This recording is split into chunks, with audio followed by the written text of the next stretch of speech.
Hi there, smart drivers, talking today about road rage, dealing with other road users' anger, skills and strategies, tips and strategies, techniques that you can put in place to keep yourself safe when you're on the roadway. People's acts of aggression towards you, and this can be anything from horn honking, giving you the finger, telling you where you are number one, those are one and the same thing, and to major acts of aggression, attacking your vehicle, ripping mirrors off, smashing windows, glass on your vehicle, lights, those types of things.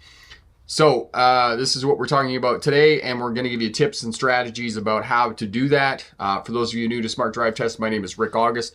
I was a truck driver in the 1990s. Hauled freight between Ontario, Canada and the United States. I became a licensed commercial driving instructor in 1997, so I've been doing this for a very long time.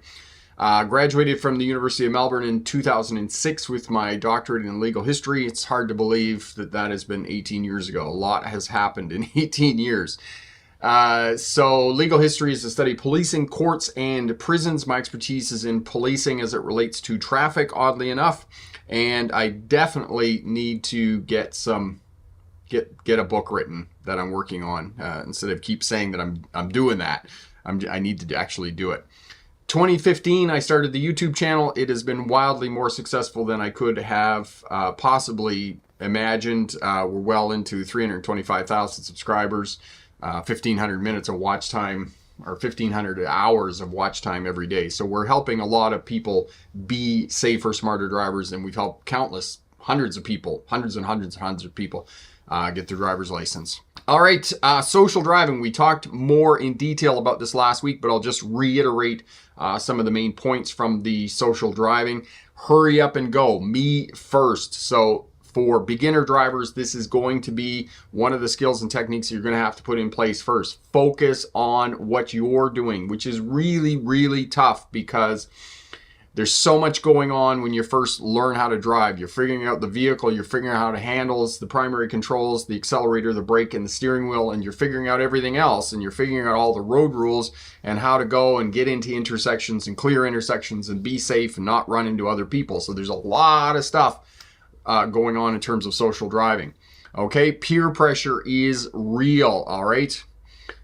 Ignore what other drivers are doing. Go when you feel safe to go on the roadways. All right, as I mentioned in the introduction, driving is a social activity and you need to learn how to get along with other people on the roadway. Keeping space, okay? This is the most important component of the smarter defensive driving model.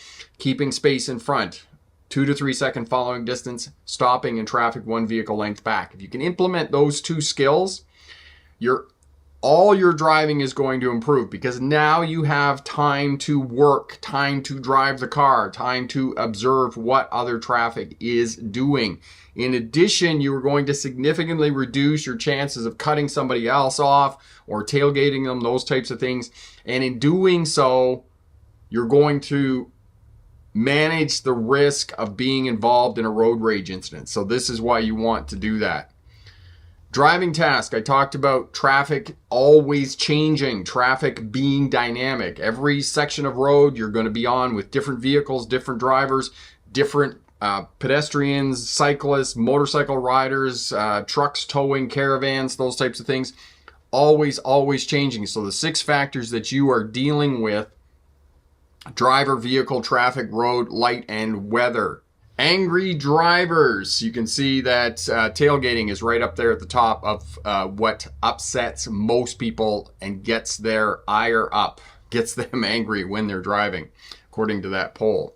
Okay, minor acts of aggression, horn honking, hand gestures, flashing lights, yelling, idle threats, those types of things. These are all part of driving and minor acts of aggression. Okay, major aggression, major anger is using the vehicle as a weapon, charging you, blocking you, following you, brake checking you, getting in front of you and then slamming on the brakes, and physical violence when they actually get out of the vehicle and they pull you out of your vehicle and they attack you. These are major acts of violence. Skills and strategies that you can put in place to keep yourself safe if other people do engage in road rage. Okay, people psychologically speaking, can only stay angry for a couple of minutes. So do not engage. Do not take pictures of the person. Stay in your vehicle. Lock your doors. Do not look at them. Do not make phone calls to the police and those types of things. Do not unlock your doors. Don't roll down your windows. Just simply do not engage with the person. And oftentimes they'll just have their yelling match at you. They'll yell at you and call you names for a couple of minutes, and then they'll walk off and get back in their vehicle. Ants, yes, we have guns over here, but we don't have guns in the same, we don't have the liberal attitude and the Second Amendment here in the same way that the United States does in terms of weapons. On that last point there at the bottom, do not drive home if you're involved in a road rage incident, because you don't know where, you don't want the person to know where you're living and those types of things. All right. Okay. Let them have their crash somewhere else. Okay. The person may not even have known that they cut you off. If somebody cuts you off, take a breath and go, okay, that happened. As we talked about in social driving last week, expecting somebody not to do something goofy when you're driving on the roadways is like going to watch your favorite sports team play and expecting the other team not to score. It's not a reality. If you can get your expectations that, oh, somebody's going to cut me off or somebody's going to turn in front of me, that will allow you to calm down when you're driving and simply have calm awareness. And if somebody does it, you just increase your following distance, reclaim your following distance, your minimum safe distance in front of your vehicle, and you say, oh, that happened. That's what you need to do. That's what you need to do to keep you safe. Now, you need to also evaluate what kind of driver are you? Are you a safety for all kind of driver, that person is doing something stupid, that pedestrian isn't doing this right? The people that tell me, how it's done and how it should be done, that you can't go through on a yellow light on a left-hand turn and whatnot. There are people out there who are like that, and these people are driving cars, and they are going to get angry at you and police you when you're doing something else, because this is also part and parcel of social driving. Policing other people on the roadway. And I'll tell you, we had a lot of construction in my neighborhood, and one of the ways to come up here is to make a prohibited left turn at the bottom of the hill. And one day I did that just past the roundabout, and of course somebody got their knickers in a knot behind me, and they're honking their horn and telling me that I can't make a left-hand turn there. And I'm like, you're policing me. Big deal. And you could go down simply one block and make the next left, but it is what it is, right? Drivers are going to police other people's action. Okay. And the last piece is you don't know who's in the other vehicle. One of the books that I read, and I cannot find this book for whatever reason, but I remember it, Criminal on the Road, it was entitled. And if anybody ever finds it, please send me a copy of it. And one of the people that was interviewed in that book said they'd been arrested numerous times on assault while driving. And they said, if somebody cuts me off or somebody flips me the bird on the roadway, I simply chase them down, I force them off the roadway, and I beat the living crap out of them. So you don't know who is in the other vehicle during incidents of road rage. So know that when you're getting excited at somebody else because they did something wrong. Talking about social driving, which is probably the main reason why we get into issues of anger when we're on the roadway, because people are following too close, they're tailgating. One of the number one pet peeves for drivers is tailgaters, people that are following too close behind them. And as well, peer pressure for new drivers, beginner drivers.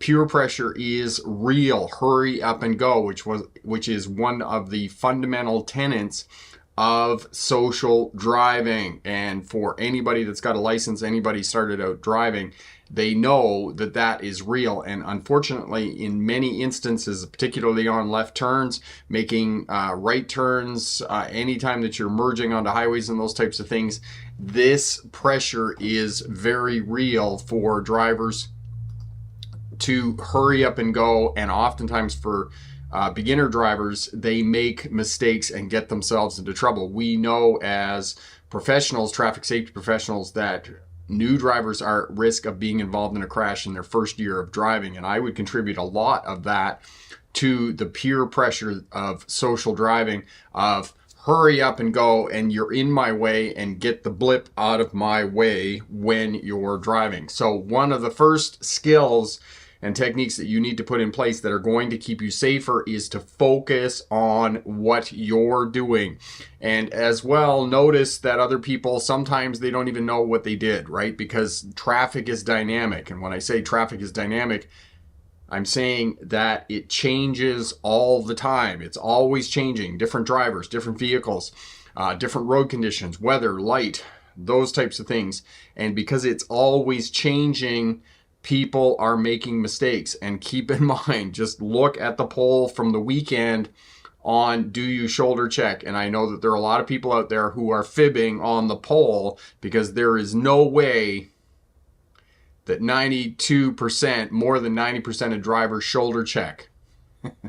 They don't. I watch them when they're making turns, when they're making lane changes. They are not shoulder checking. And these are the people that you are looking out for when you're shoulder checking, when you're observing, when you're changing directions of your vehicle. This is why you need to shoulder check as a smart driver, because you're looking for these other people that think that their mirrors are going to look into their blind areas for you. Because when you're walking through a parking lot, you're looking for other drivers that are doing goofy things by just using their backup camera when they're reversing.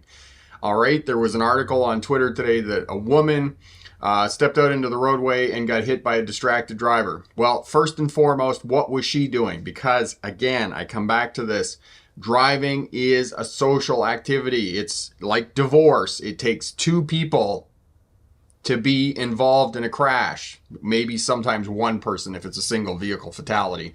A driver runs into a fixed object and those types of things. But that's not what I'm talking about. I'm talking about you as a smarter, safer driver dealing with other traffic, and you have a responsibility to take care of yourself. And when I walk, and you know I walk a lot in roadways and those types of things, and you've heard me talk about other drivers and people following me and drivers charging me on left-hand turns and whatnot, I am always on high alert as a pedestrian, because I know that if I get hit by a car, I'm the one that's going to lose, okay, not the other person. So when these grassroots organizations simply say, oh, it's the fault of the distracted driving, well, the question becomes, what were you doing?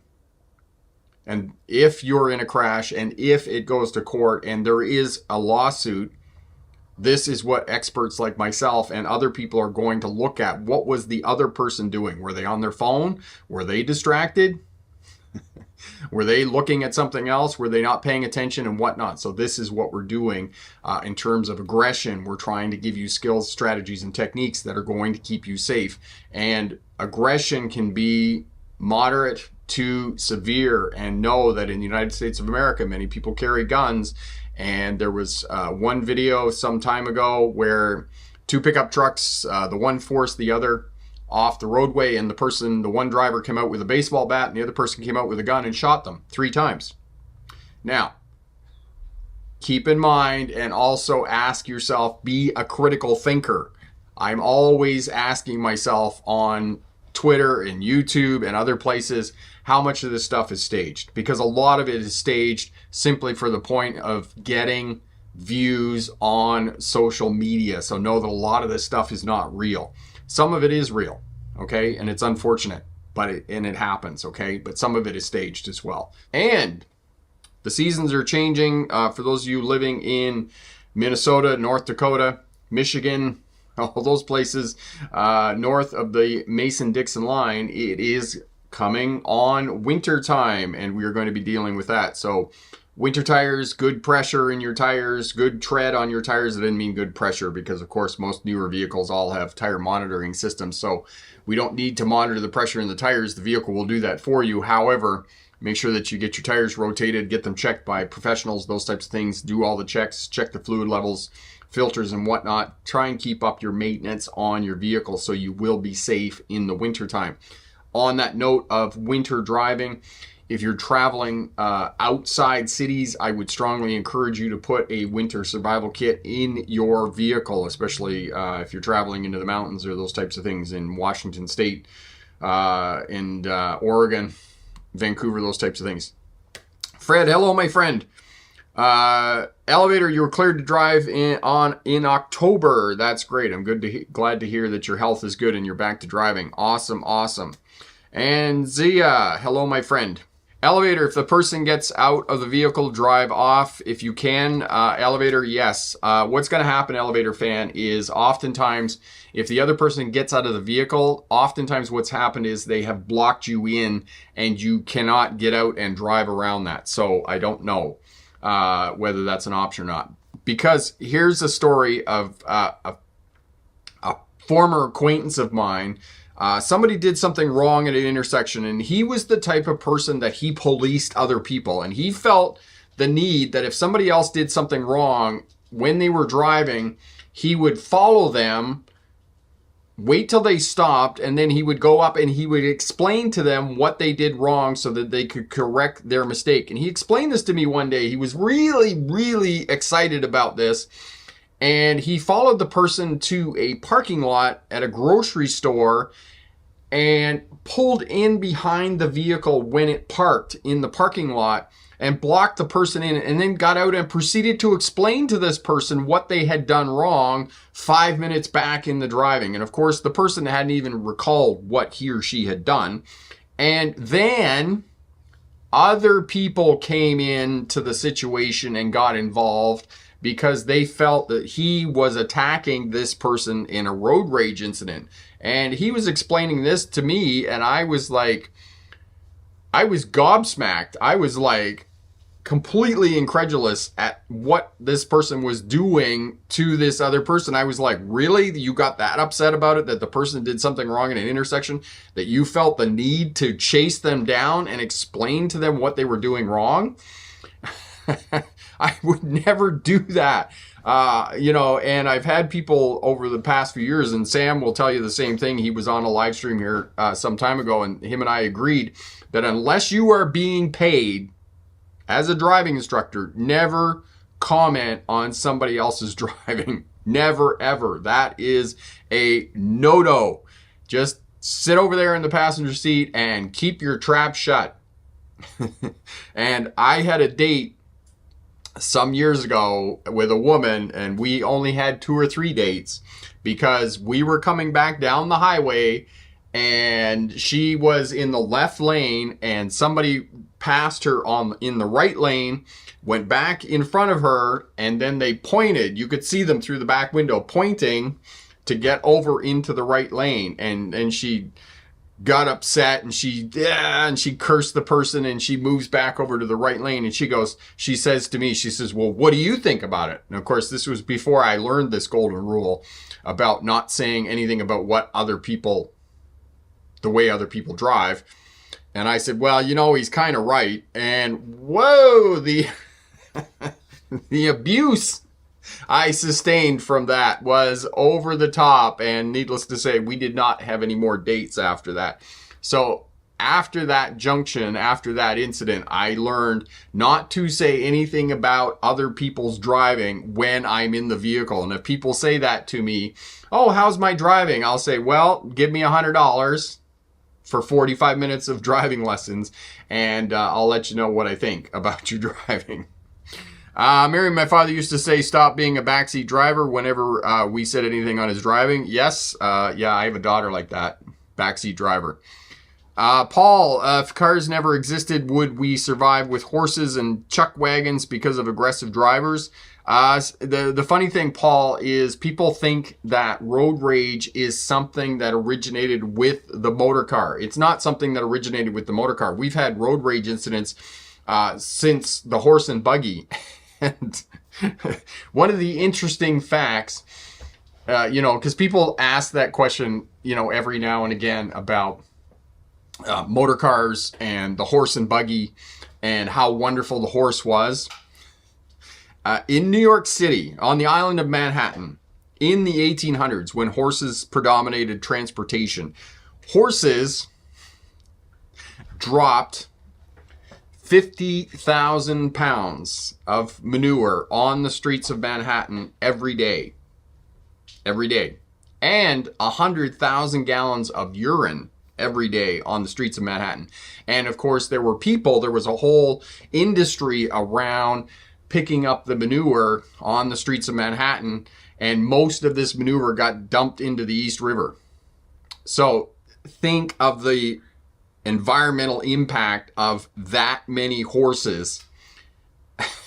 And the other thing is, we're fed the misinformation about horses that everybody had a horse and everybody rode a horse and used it for private transportation. People didn't use horses for public transportation, for private transportation like we do cars. Horses were for working.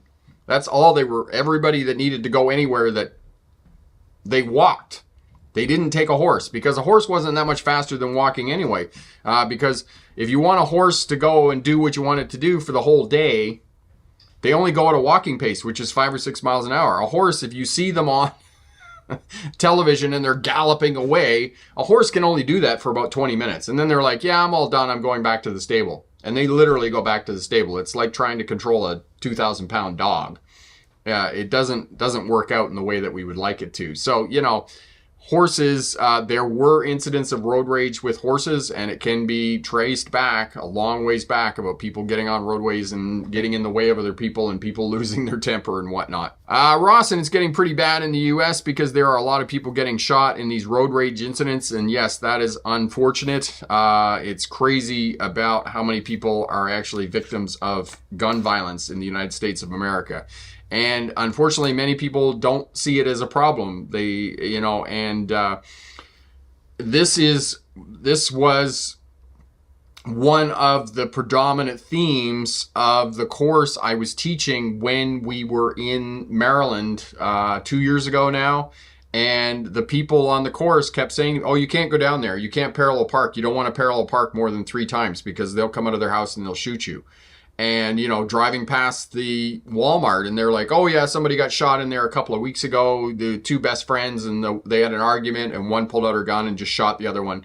And I went out to dinner with a friend of mine, a colleague of mine who I met online here, and he was carrying a firearm. And, for somebody like myself, and I'm sure many Europeans and other people, that's completely unusual for us. It's not something that is part of our culture as it is in the United States. So know that, guns in the United States and the liberal attitudes, not only the liberal attitudes, but also the Second Amendment, we have the right to bear arms, is very different than other parts of the world, for sure. Okay, Marion, you asked me a 2-part question. Yesterday was following a 5-ton truck who wanted to turn left into his business, which is fine. I stopped behind him and waited, decided to go. Marion, sometimes I don't know whether, the big truck that went around both of you, probably just in a hurry and did something goofy, as oftentimes what happens when you're driving. So I don't know what, he probably shouldn't have, right? Maybe he could have. As legally, if you have a vehicle in front of you that's turning left, you cannot go onto the shoulder of the road. If you're on a paved section of roadway and go onto a shoulder which is gravel, you cannot legally do that in the province of British Columbia. However, everybody does it. I mean, you can just move around the other vehicle. I mean, it's obviously safer what you were doing, just waiting behind the vehicle and waiting for it to get turned, and then the other vehicle went around. But that's the hard and fast rules, and if Tim was here, he could explain that better. But you did what was safe, which was just wait for the person to get turned, right? And the only thing I've said, you might want to watch your speed there. Yes, yeah, people are always telling you where the speed traps are and trying to help you out so you don't get a speeding ticket. Because if you're in the vehicle with somebody and they get a speeding ticket and you're sitting in the vehicle and they're like, and they're getting a speeding ticket, you feel really bad about the fact that they're getting a speeding ticket. And I've had that happen to me in the past. Lego, love your vids. I failed my class 5 in Richmond today because a car in oncoming traffic ran a red light while I was trying to turn left. Examiner, I'm a good driver, but I had to fail me. It's so weird when they say that. I had to fail you. Why did you have to fail me? I don't know. I wasn't there, so unfortunately I can't comment. I'm sure they had their reasons for sure. Elevator, had a car riding in my right rear blind spot. I was trapped in the left lane on the interstate. You can always slow down and then pull in behind them. You can definitely do that for sure. Russell, I'm about to drive from New York City to Ohio on my Mercury Grand Marquis. Got my license in the car recently. Do you have any road trip tips? Yes, I do, for sure. Don't drive more than 2 hours without taking a break. Get out at a rest area or some other place where you can get a drink or a soda or something like that, and walk around the car, go for a little walk, get back in the vehicle, and then carry on. Do your route planning before you go. You're driving just New York City to Ohio, yes. So every couple hours, know which interstates you're going to get on, which interchanges. Know the mile markers. That's going to make it a lot easier for your exits when you're changing different interstates and whatnot, for sure. And, figure out how long it's going to take you. You can drive, safely about 500-600 miles a day. That's a push. Like, that's 8-10 hours a day, right? As I was talking about last week, I drove across the United States this summer from Spokane, Washington, all the way to Detroit, Michigan. It's 3,200 miles in 5 days. That's a hard push. For one person, that is a hard push. So know that, and, map your trip out on Google Maps and figure out where your brakes are going to be, where you're going to have your stops and those types of things. And you can do all that on Google Maps, because you just figure out the distance, divide it by 3 or 4 or whatever the number is for the number of days.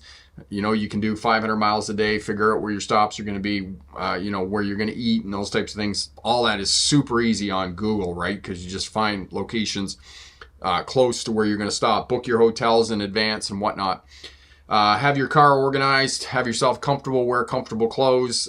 Usually for me on road trips, the kids were talking about it today because we're going down to Vancouver Island on the weekend, or later in the week actually, and they were talking about picking up the book Sidekicks, which is one of those audio stories that we listen to all the time when we're driving. So that's the other piece you can do, pick up audiobooks and listen to those, or podcasts, or whatever you like listening to when you're driving on the roadways and whatnot. So there's a few tips that'll help you out with your longer road trip for sure. Carrie, thinking of exception to not commenting about another person's driving is if you realize they are about to crash. If you do not say something right now, there's always crashing, of course, and they're doing something silly, because it happens, right? That other people are going to do something goofy, and you just want to say something about, hey, maybe you're on the wrong side of the road. Maybe we can move back to our side, or those types of things, right? Or, it's pretty icy. Maybe you might want to check the traction, those types of things. Yeah, there are safety issues for sure where you're going to say something when you're in the vehicle, just to help the other person out, because sometimes it does help when other people are in the vehicle and they are helping you out. For example, you're at a busy intersection and you're looking left and they're looking right, and that definitely helps you out, because you've got two sets of eyes observing and looking and checking traffic before you pull out into the intersection.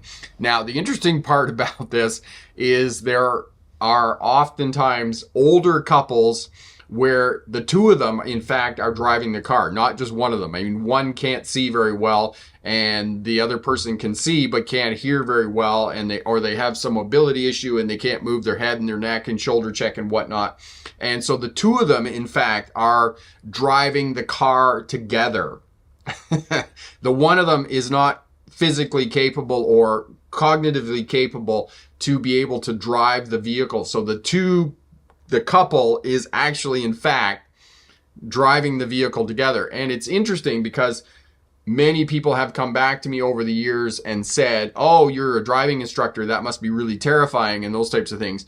And actually, learner drivers with a mentor in the vehicle, when you're helping them and teaching them to drive, they are actually safer than all other drivers on the roadway, because in fact there's actually two people driving the car. There's the learner driver and the mentor who are driving the car. So it's actually safer than it is otherwise for all other groups of driving. So yes, and exactly what Carrie said, there are times you as a passenger can help out the driver to be safer on the roadways. There's definitely exceptions to the rule. And, you know, I am a little bit facetious about when I say, oh, I don't comment on other people's driving, right? Because people will ask me to give them an evaluation. I won't give them an evaluation on their driving.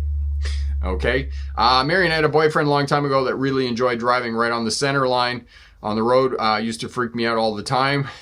Yes. There are some people who will do that. And last night I went down to the airport to pick Tracy up, and you know, it's late at night. It's after midnight. There's nobody on the roadway on multi-lane roadways. And when it is late at night and it's 2-lane, I will simply drive down the center line. Right? It's just way easier, and for me, it's a defensive strategy about having some space on either side of the vehicle in case I have animals darting out on the roadway. That maybe there's enough space there to avoid hitting a deer or whatever else may be on the roadway, because this is the time of year where deer are out on the roadways. I see them all over the place here in town and whatnot. And you know, there are people who will say, oh, you could put deer whistles on your car, or you can turn your high beams on and you'll see the light reflecting off their eyes and those types of things. Anybody who's had any experience with hitting an animal on the roadway at night knows that you do not have enough time, okay? I've hit deer and I've hit kangaroos in Australia when I was driving there. You do not have time to react. You don't have time to do anything. It's like you're bombing down the road and then boom, they're right in front of you. They're being struck by the vehicle. And, you know, truck drivers going through Northern Ontario with moose, same thing with Minnesota, rural Minnesota and places like that. They step out in front of you. There isn't anything you can do. You don't have time to react. You know they're there, but you can't avoid them. Aaron, some people were around traffic and highway which don't seem safe, especially when they drive 100 miles an hour. They cut drivers off. How do you recommend to deal with aggressive drivers like that? If you have drivers that are being aggressive, Aaron, just move over to the right lane, slow down, let them go and have their crash somewhere else. It's in your best interest to try and get as far behind them as you can and increase your distance from that person who is being aggressive. Corey, key thing is to try and support, not criticize. The latter is far less immediately helpful. Another set of eyes versus being a backseat driver. Yes, indeed. Criticizing somebody all the time is definitely not helpful. Exactly what Corey said there. Colton, there should be an exception for it. If you could clear the intersection, then a vehicle appears out of nowhere like that. Lego, sorry to hear about your unsuccessful attempt in getting your driver's license there. If you have any questions or there's anything we can help you out, definitely the left turn video, Corey will put that up for you. And, you know, improving your skills, just take the feedback. Don't let it become a reflection of who you are, right? What we say about life. Don't let somebody else's opinion of you become your reality. You're going to go book your driver's test again as soon as you can. Go and take it again, and you'll be successful. And actually, I was thinking about this the other day when I was walking, and because we talked about this last week, Corey was talking about this, where people, you know, they don't want to take their driver's test in Winnipeg, so they'll book it in one of the outlying villages or cities. And because it's easier, they think it's easier, right? It's not easier. It's just another road test, right?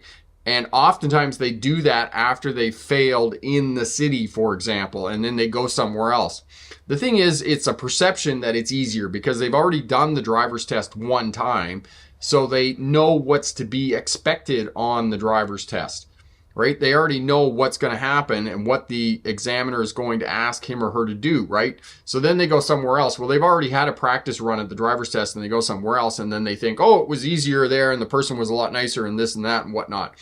No, you know, maybe it was, but it's unlikely. It's more likely that you already had a practice run at the driver's test and then you knew what to expect. And oftentimes, if we know what to expect, the driver's test is going to be way easier the second time around when we're doing it. It's not a fact that you're a better driver or the test was easier. It's just a fact that you've already done it and you know what to expect on it, so you go and do that. Okay, what you suggest, driving on a freeway and aggressive driver swerves from behind you, unless the one car lane speeds up and passes, then realizes it's about to miss their exit and busted cuts off in front of you. Just get on the brakes increase your distance. Like I said, let them go and have their crash somewhere else. The other piece about it, Eric, if you're managing space around your vehicle and there is lots of space in front of you, you know, you've already got that 2 to 3 second following distance. Oftentimes when they're cutting in front of you, you know, it's a non-issue because you already have that space, and you just take your foot off the throttle, touch the brakes if you have to, and then increase that following distance in front and allow them to move. Because as I said, they're going faster than you anyway, and they just want to get out of they just want to get to wherever they're going as fast as they can. So they're really not going to be there for very long. So don't get sucked into that, right?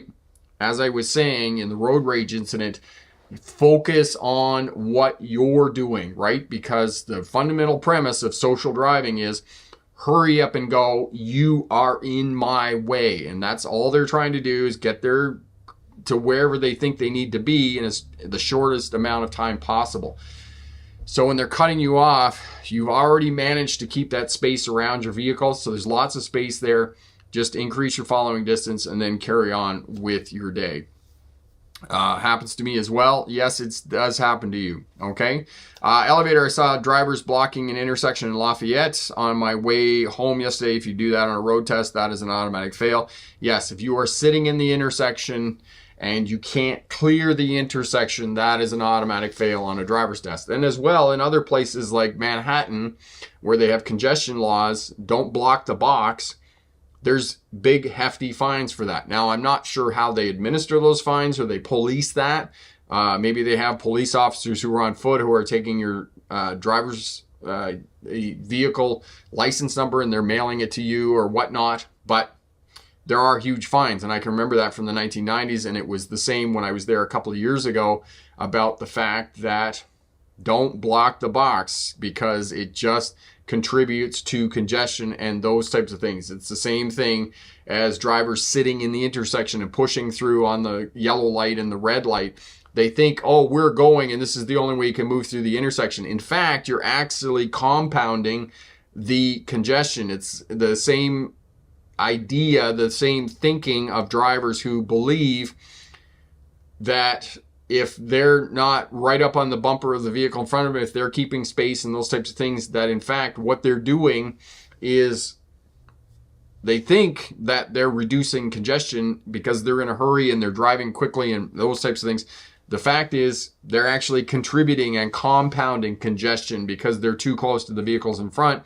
And when the vehicle in front hits the brakes, the vehicle behind hits the brakes, the vehicle behind that hits the brakes, everybody hits the brakes. Where if you have that space in front, you can just take your foot off the throttle and slow down. And then when the vehicle in front takes off again, you just hit the throttle and continue on with your life, and you're not contributing to congestion in these metropolitan areas. Now, saying that, there are many cities, Boston, New York City on Manhattan, that just there's too many cars and congestion is inevitable. Lego, thanks for the heads up. I'll check out the left turn video for sure. Thanks for your kind words. You are most welcome, my friend. Status, Paul, aggressive, for example, starts off with a pedestrian crossing at the lights, not the right of way. Mississauga bus operators leaving the bus terminal with a green light facing inconsiderate pedestrians. Yes, and pedestrians definitely contribute to traffic and contribute to congestion because they simply walk out into traffic. They're jaywalking. They're not crossing at a crosswalk, those types of things. All this is holding up traffic because you're not going to run over them, right? You're not going to bounce them off the hood. You're going to slow down. You're going to stop. You're going to let them cross the road if possible. And because you're doing that, it's causing congestion and leading to slowdowns on the roadway. And it's frustrating. And it's the same thing with cyclists, right? There are many cyclists on the roadway who are simply contributing to acts of aggression and violence. I mean, put any question up about what upsets you the most on the roadway when you're driving, and inevitably many drivers will come back and say, oh my God, I hate cyclists.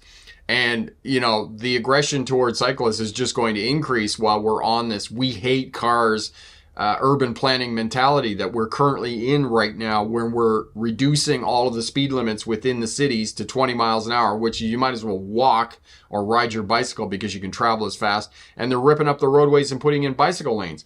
It's the same thing. One of the main thoroughfares here in Vernon, new urban planner, he or she is probably 24 years old, just out of their urban geography course at university, which was probably UBCO here. And I'm sorry, I'm being elitist there when I say that, and I totally am. And they put in this bicycle lane, which is nobody riding a bicycle is going to use that bicycle lane. I mean, unless you're 8 years old. Me as a professional cyclist, I've ridden all over the world on my bicycle. Not all over the world, but I've done some big bike tours. I would never ride on that bike lane. And I actually, one cyclist come down the hill with the new bicycle lanes, and he stopped at the roundabout, and I actually pulled up beside him, and I said, can I ask you a question? He said, yeah, sure. I said, why didn't you use the bicycle lane? He said, oh my God, they're stupid. They're up and down with the driveways and the roadways and whatnot. It's actually more dangerous than it was before. And nobody's going to use them. And this is what they're doing with many of the cities. They're putting in these bicycle lanes. And as far as I'm concerned, they're just making it more dangerous than if they didn't have bicycle lanes. But of course, all the bleeding hearts and the helicopter parents are going to tell you otherwise. That, bicycle lanes are so much better and people are going to use them if it's safer to cycle. Oh, that's baloney. People are not going to ride their bicycles. They're lazy and unmotivated. And no amount of bicycle lanes is going to create a culture where people are going to ride bicycles. They're just not. And especially when we have winter, right? And snow and rain and inclement weather. People don't ride bicycles. If people were inclined to ride bicycles, they would do it anyway. But, no amount of infrastructure, millions and millions and millions of dollars that taxpayers are paying for these bicycle lanes is going to increase ridership in our cities and whatnot. And, as long as we're in this we hate cars mentality, we're going to just get more and more of our roadways ripped up and these bicycle lanes put in. Marion, they're annoying. It makes the roadway smaller that some vehicles have trouble fitting. Yes, I know. We're just making the roadway smaller and smaller because we hate cars, right? Cars are bad. Cars are terrible. They're killing our world. No, they're not, okay? Improve the public transportation. The public transportation here in Vernon is absolutely terrible. If I wanted to go from one end of the city to the other, I could walk faster than taking the bus. Why would I take the bus? There's no incentive for me to take the public transit. Russell, a lot of streets have cars parked in front of the bike lanes, so when you turn, they pop out of nowhere. Yes, there's another one. Park cars and bicycle lanes. And exactly, where did the parked cars go? They took out all the parking along this roadway. There was a lot of parking along there, and the bicycle lane was out next to the moving lane of traffic, and they put in these stupid bicycle. It's just like, oh my God, it's terrible. Epic, try and hold back if you can, otherwise honk at them. Because aggressive drivers will try and turn from a driveway to a main road without signaling oncoming traffic. Yes, and that's another way that we communicate with other traffic and aggressive drivers who are trying to pull out in front of you and those types of things. Honk your horn. Definitely honk your horn to let other people knowing what you're doing. Carrie, I honked my horn at another driver who almost had a collision with me by making a left turn in front of me when I was going straight bthrough on a green light. Is this the best response? Yes, it is, Carrie. Definitely get your foot over the brake pedal. Slow down if you have to, but definitely honk your horn and let the other driver know that he or she is doing something goofy, okay? That could potentially result in a collision. So definitely, yes, you're doing the best thing you can there with honking your horn and letting the other person know that he or she should not continue on the course of action that they're currently taking. Aaron, I totally agree. It's crazy. I'm seeing this all over Vancouver. It's ridiculous. Yes, Aaron, it is. And this is the current government mentality that we're in. We hate cars. And, we also live in a world right now where the tail is wagging the dog. Right? The minorities are saying what should be done. And these people, and I see them on Twitter, these grassroots organizations who think that cycling is it and a bit. Yes, it's a good alternative. Absolutely. And walking. And we should have choices in transportation. But tearing up cities to put in more bicycle lanes when bicycle lanes are crap that you put them in because they're up and down over the ends of people's driveways to get out onto the roadway. They're not flat, is absolutely ridiculous because nobody's going to ride on them.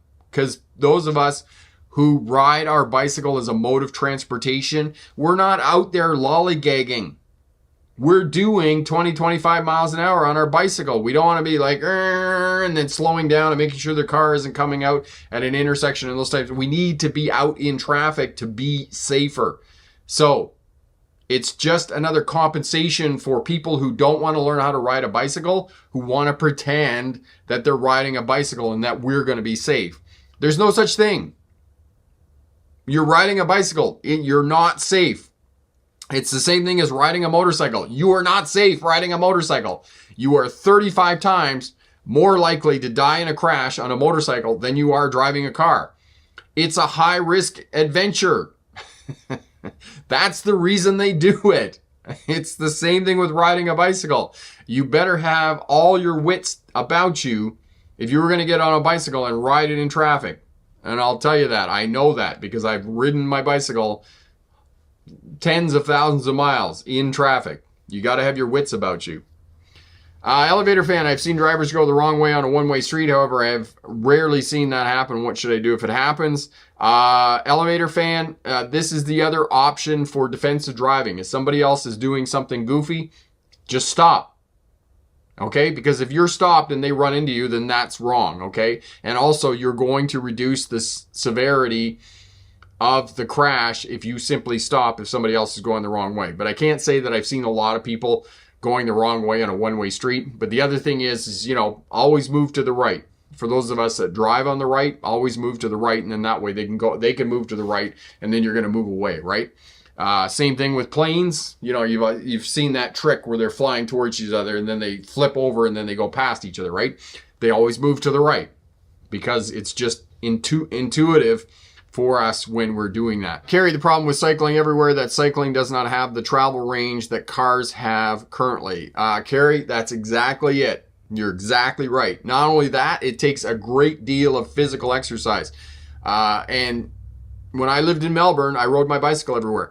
But when I went to the university, there were showers there. I could go and have a shower because I was super sweaty. And I wanted to have a shower and put my clothes on.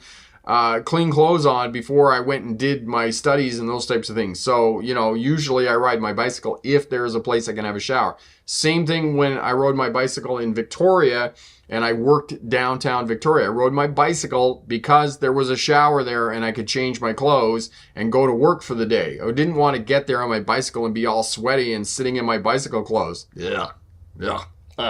Gross. Okay, Corey, and a problem of limited bike racks and bike theft, at least in very much seems that way in my city. Yes, people do not lock their bicycles correctly. People are not willing to spend $150 on a bike lock because that's how much they are. They're expensive. You want a really good one? Amelia, my first wife, we both had bicycles. We were both riding to the University of Melbourne, and she came home one day and she was with a friend and a friend gave her a ride home, and I said to her, "Where's your bicycle?" Because she rode her bicycle to school that morning. And she said, "Oh, I left it at the university." And I stopped for a minute, I paused, and I knew she didn't have a great deal of experience riding her bicycle and locking it up and knowing about theft. And I said, "Did you lock both wheels on the bicycle?" She said, "No, I just locked the front wheel because the lock that she had was a U-shaped lock and she could only get it through the frame and lock the front wheel." I said, and it was a Friday night, and I said, "The wheel won't be there when we get back. When we go back tomorrow," because there was, for whatever reason, we couldn't get back that night to get the bicycle. Sure enough, we got back the next day and the rear tire had been taken off of it because unfortunately it was a quick release mechanism. For those of you who know bicycles and know what a quick release is, the wheel was gone. It cost us $200, $300 to replace the back wheel because they're expensive. Bicycles are expensive now. have been for some time, but exactly what Corey was saying about bicycle locks, people stealing bicycles. This is big business because some of these bicycles are expensive. I mean, you go and buy a bicycle now, and you put all the accessories on it that you need, you're into a few $1,000s. They're not cheap at all. Eric, even people using those e-bikes don't respect the road rules. Yeah, that's totally true, Eric. Totally true with people with e-bikes. It's getting more people out and definitely more people off the couch with these e-bikes and those types of things. But, my curiosity and, the question that I would like to have answered is, where are all these batteries going? What is happening with all these batteries on these e-bikes? Can they be recycled? Can they be replaced? Can we reuse them? What is the lifespan of those and those types of things? So lots of questions in terms of these electric vehicles that we now have. Marion Stryker, he is doing awesome. He isn't here because he's in my son's bedroom. We've turned the electric heater on and he's sitting in front of the electric heater in my son's room. Loves the electric heat.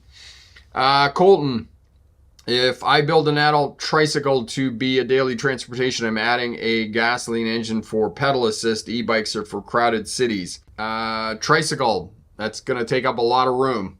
And again, how are you going to secure that when you get to your destination?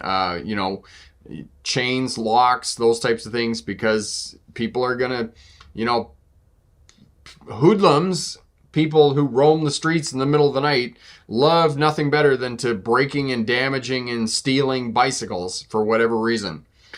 One more thing to be safe, you can pull over to the side of the road and then report aggressive driving. In some jurisdictions, there is a number. Yes, and so there you can do for cycling shoulder safer. Okay, number 77. There you go. So there's actually numbers in some of the states that you can phone for aggressive driving and report that to the authorities. Mohammed, hello, my friend. Good to see you as well, and hope you're doing well. How is the driving going, my friend? Yesterday, the news had a story about a house fire starting with an e-bike. Yes. Electric fires. There's some irony to that. I'm trying not to laugh about that because it's very bad that somebody's house caught on fire because of their e-bike, but it happens, and it's unfortunate that this does happen. So know that, I'm a cyclist, but I am not an advocate of bicycle lanes. I am not an advocate of bicycle lanes. I am not an advocate of reduced speed limits in urban areas. We need to have better education on the part of vulnerable road users. Those that ride cyclists, we need better education for cyclists. We need better education for pedestrians to keep themselves safe and to drive home the point, pardon the pun there, drive home the point that you are at risk when you're walking along the roadways. And if you get hit, you are going to lose. It's like riding a motorcycle. There are no fender benders when you are a cyclist. There are no fender benders when you are a pedestrian. If you get hit, you are the one that's going to lose. So if you are arrogant and walk out in front of traffic, then you are taking your life in your hands thinking, oh, they're going to stop. They're going to stop. Well, they may not stop. And then you're the one in the hospital convalescing for weeks and months at a time and probably never walking right again if you get struck by a car. So know that as a pedestrian. Colton, pull the wheels, drain the gas into a can and cram it all into a motel room. People put bicycles in hotel rooms so why wouldn't a tricycle fit through the door?